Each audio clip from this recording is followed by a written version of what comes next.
All right, so today we'll talk about our next type of basic instructions. These are called store instructions. Okay, now let's look at again the list of registers. So this is the same list of registers that we have talked about several times in the last lecture. As you can see here, most of the registers we have on the list is actually 2 bytes long, except just a couple of ones: accumulator A, accumulator B, and condition code register.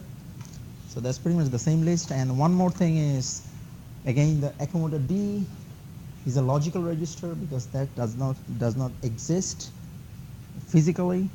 So the accumulator D is actually a combination of A followed by B, right? So we pretty much know it. I'm just trying, I just want to make sure. Again, we will need it. Now the store instructions are just the reverse operation, does the reverse operation of loading. If you can recall, what was the operation of loading? It was basically copying the data from memory to register, right?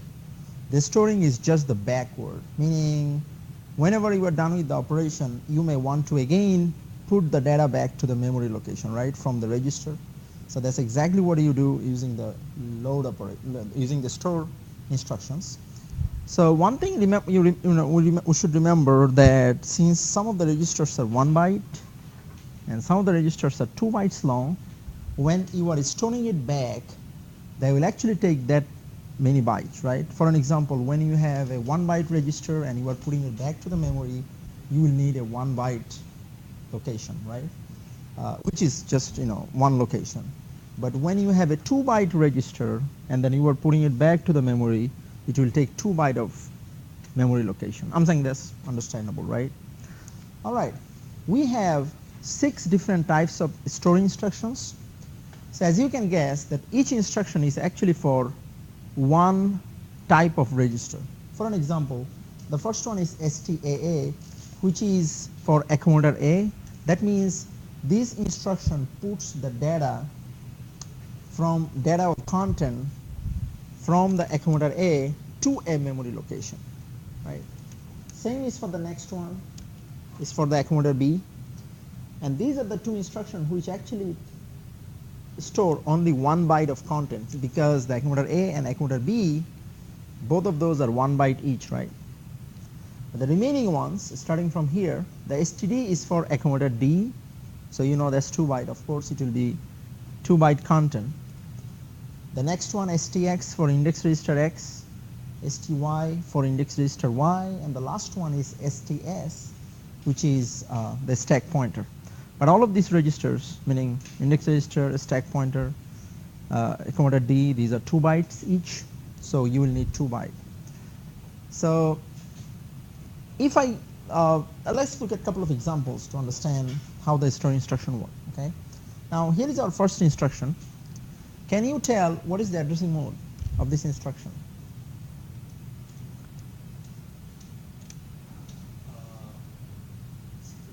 That's extended, right? That's always our first question. What is the addressing mode? That's extended. What is the operand? Is this decimal or hex? That's of course decimal, right? But we know for sure this is an address. How? Why? Because the instruction is extended. So this is an address.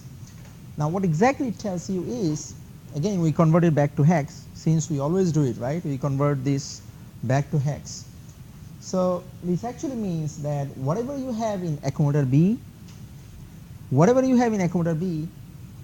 that will be stored into this location because of this instruction. Okay? So you have a 1 byte data, sometimes we call it content, right? 1 byte content in accumulator B.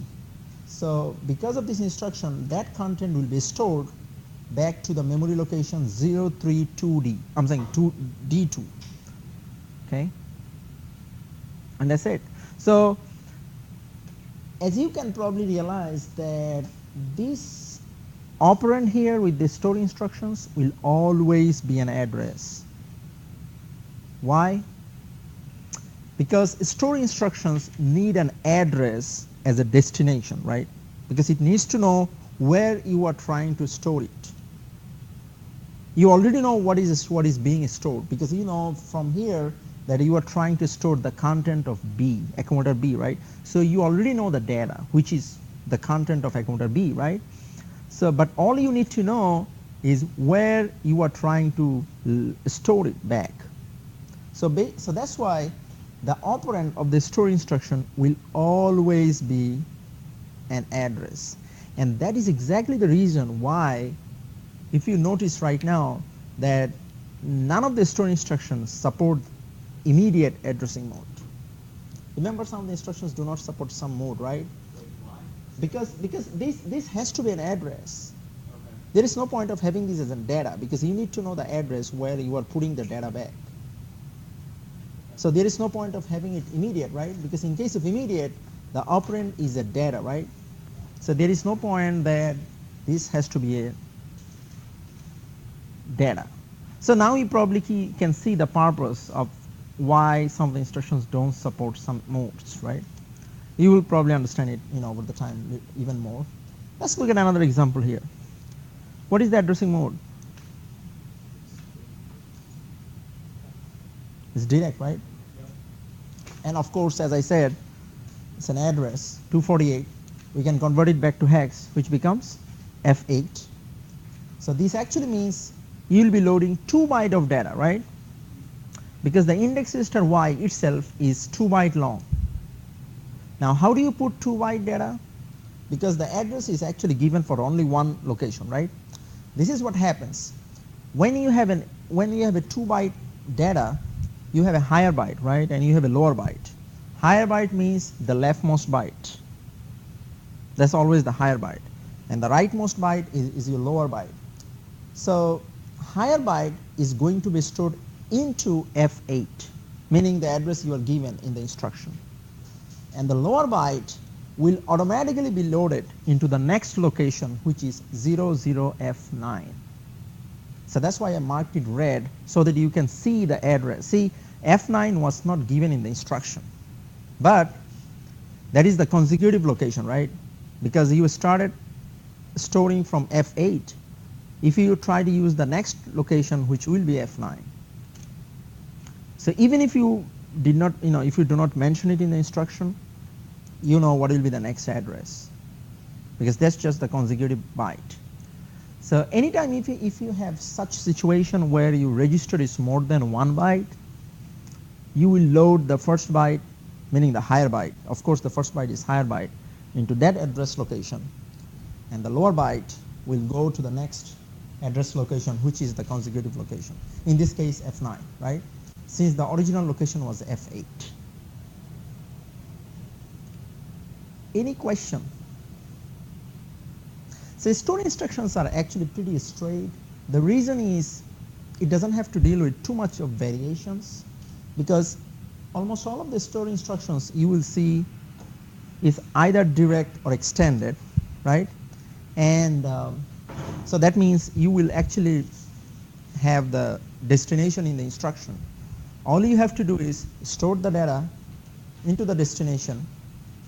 And regarding the data, you know what is the data. For an example, you will know the data from the store instruction, right? Since this is STY, you know that the data means the content of index register Y, right? Because that is the content you are trying to put it back to the memory location F8 and F9. So we don't have too many variants. So this is pretty easy ones, but we still want to make sure we understand it. Because almost in every program, no matter how you write it, you will see load instructions. You will also see store instructions. The reason is you will always pull the data from memory to register, do something with the data, and once you are done with the operation, you will put it back to the memory location using the store instructions. It's every time. Okay, so those are so important. Even if we don't have too many variants. So if we don't have any question, we can try our next quiz, which is pretty easy, because in every question you will be told, okay, we have this in accumulator B. What will be the content loaded to this address because of this instruction? So you will be actually given a store instruction in every question. One store instruction, you have to tell what data will be loaded. Okay. most of the is like very easy. So you have to be a little bit careful in some cases, because sometime you will see the instruction is for storing into D, but we are asking the question about B, but the B is actually the second byte of D, right? So you have to be a little bit careful. So let me stop this presentation here. This is a very short one. So let me stop it here so that we can work with our quiz 4, okay? And then we'll talk about our next topic.